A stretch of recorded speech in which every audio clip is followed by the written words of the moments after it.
Greetings and welcome to the first episode of Misc Derbis. Today I'd like to talk to you about toxicity, and not the kind of toxicity you get from train derailments or fracking, although those are worthy subjects. But the kind of toxicity I'm talking about is the toxicity in our public discourse, specifically our public political discourse.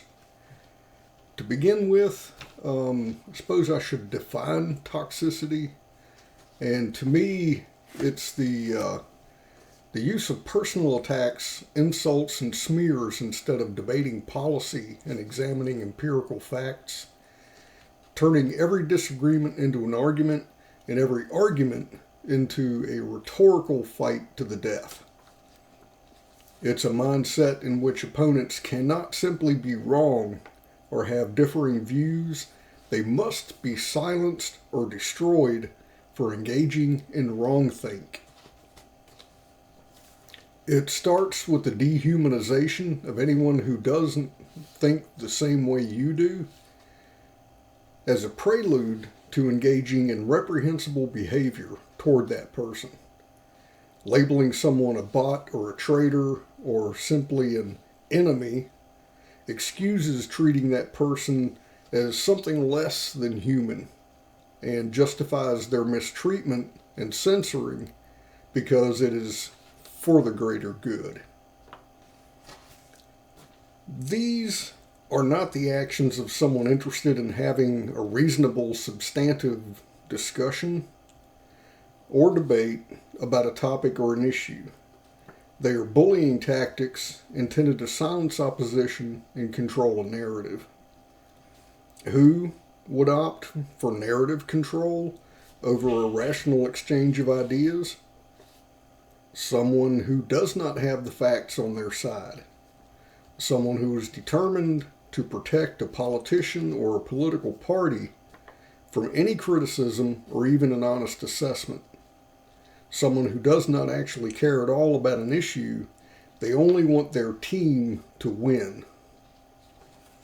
There has been an element of toxicity in politics since forever. Elections are contests after all, and contests aren't always friendly. But in the past decade, especially since around 2015, the bar for public political discourse from both candidates and their supporters has been lowered so far as to be non-existent. It is now a line scraped onto the ground that is regularly stepped over without even pretending it still exists. To be sure, this is not only a political discourse problem, it is rampant throughout society. But that's a topic that is far bigger and more complex than I have time to explore in one of these videos. Perhaps someday I'll give it a shot. Maybe put together a multi-part series or whatever. But for now, I'm only going to focus on the political aspect, and even then it's not going to be a comprehensive analysis. It's just going to be a brief commentary on the problem. So what exactly am I even talking about here? For an example, the 2015-2016 Democrat presidential primaries are when I really noticed a fundamental shift in how people, even those who shared many stances and goals, treated each other both in the real world and on social media, simply because of which candidate they did or did not support. I had never before voted in a presidential primary, nor for a major party candidate in any presidential election for that matter. But in Hillary, based solely on her career in government, I saw a wholly corrupt, authoritarian war criminal who would be an unmitigated disaster if allowed to assume the office of president. For me, supporting Bernie was as much to prevent Hillary from getting the Democrat nomination as it was any belief that he could or would actually change anything. It had nothing to do with Hillary being a woman. In 2012, I had already voted for Jill Stein. It had everything to do with her own words and actions, including what I consider to be her war crimes in Honduras, Libya, and elsewhere. That video clip of her gloating after Gaddafi was lynched, we came, we saw, he died, that would have been enough all by itself to convince me Hillary is a psychopath and should not ever be placed in a position of power. But none of that mattered to the people on Team Hillary. I was a Bernie bro or a Bernie bot, a misogynist, a secret Republican, or some other absurd allegation that never ever addressed any of my concerns or the evidence I provided. The slurs and smears had only one function: to dismiss me and brand me as the enemy. At first, I wondered if I had failed to communicate effectively, or maybe had been unintentionally sarcastic, because that is apparently a thing. Sorry, I can't help it, although I am trying to do better. It didn't take long, however, to realize that it was not just me. Anyone who dared to insult or even question Hillary or her campaign or the Democrats themselves was given the same treatment. It was like waking up one day and discovering I was surrounded by rabid cult members who viewed the slightest deviation from their precepts as the worst kind of heresy. Transgressors were no longer fit to walk among them and had to be shunned, or more commonly, attacked without mercy. The levels of tribalism and pure, instantaneous vitriol on display were nothing short of demented. In the fine American tradition of picking a team and then pretending anyone not on that team is a monster, many of the Bernie supporters embraced the drama and lunacy by placing Bernie on a pedestal, circling their wagons around it, and engaging the Hillary supporters with the same scorched earth tactics they had been complaining about 5 minutes ago.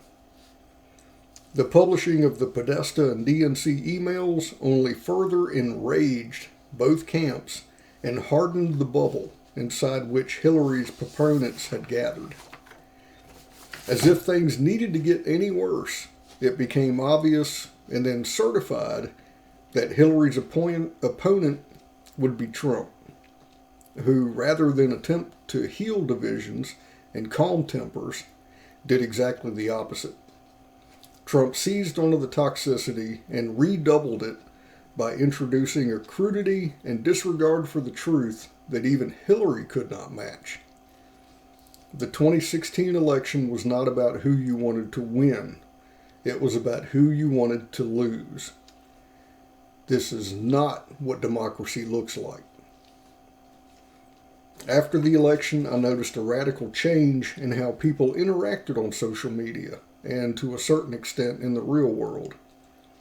For Trump supporters and Republicans, simply owning the libs became a goal and pastime unto itself. Facts be damned. Decorum be damned. Pissing off their enemies was the whole entire point, and no provocation was out of bounds. Some would argue Hillary herself was the instigator of this phenomenon with her basket of deplorables comment, and that argument has validity. There is no doubt, however, that Trump fans and conservatives in general ran with the tactic and made it their own. The teams of Democrat and Republican, or liberal and conservative if you prefer, have always been oppositional and even antagonistic toward each other, at least among the voters themselves. The duopoly puts on a good show of opposing each other, especially on issues that do not fundamentally change anything. But no matter which party is in power, our nation's trajectory does not veer off its path toward ever more exploitation, authoritarianism, and hegemonic militarism. And make no mistake, The disagreements and insults of bygone days are nothing compared to this new epoch of political discourse in which sitting presidents and members of Congress can be labeled Russian assets for engaging in wrongthink or merely for refusing to perpetuate a certain narrative. Ideological affiliations are now more tribal than ever, purging themselves of those who dare to question or worse yet challenge the validity of a partisan narrative. Following the worst examples on display by public figures and reinforced by a floundering corporate infotainment industry desperate to retain its audiences in part by adopting the us versus them model, the population of the USA has splintered like we have not experienced since the Civil War, self-isolating and becoming virulently disparaging of anyone outside their own cult. Anyone expressing a dissenting opinion is tarred with the crimes, real or imagined, of the vilest members of some other cult. A preoccupation with identity politics and virtue signaling drowns out every other issue. Sources that otherwise would be viewed with contempt are held up unironically as unimpeachable when the content of their declarations supports one's own narrative. Today, we seldom vilify opinions anymore. Instead, we vilify the people holding those opinions, specifically, personally, mercilessly. No one wants to merely win an argument when it's so much more fun and gratifying to destroy the brainwashed idiot who dares to argue at all. We dehumanize enormous segments of the populace based solely on their political views. We insist they are not just wrong, they are deadly, dangerous nemeses who should be obliterated or at the very least silenced completely. They must be canceled, contained, controlled, and prevented from ever again countering our preferred narratives. We fight with each other instead of fighting the people who, and systems that, are causing the problems we claim to be addressing. Our anger is not misplaced by accident or incompetence. It is being directed at one another to prevent us from finding common ground or solidarity of purpose. The tactic of divide and conquer is as old as humans acting collectively. If a few seek to hold all the power for an appreciable length of time, they must first ensure the majority never bands together to oppose them. The most infuriating part to me is that these divisions and conflicts are built on lies. Blatantly obvious lies. We are told a de facto two-party system is the best structure for democracy when it is demonstrably not the optimum configuration. We are told people with differing political opinions are evil and un-American and dangerous, but the only danger in allowing disparate views is to the system that relies on both perpetual strife between opinions and ignorance of the mechanisms the system employs to achieve that perpetual strife. We only have to look back at the Rage Against the War Machine rally in Washington, D.C. to observe the self-inflicted divisions manifesting.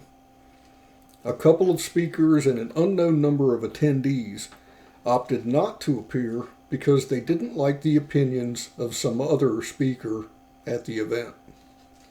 How can we take an individual or organization seriously if they refuse to be part of a rally also attended by an individual with whom they disagree on other issues, even to help prevent a nuclear disaster?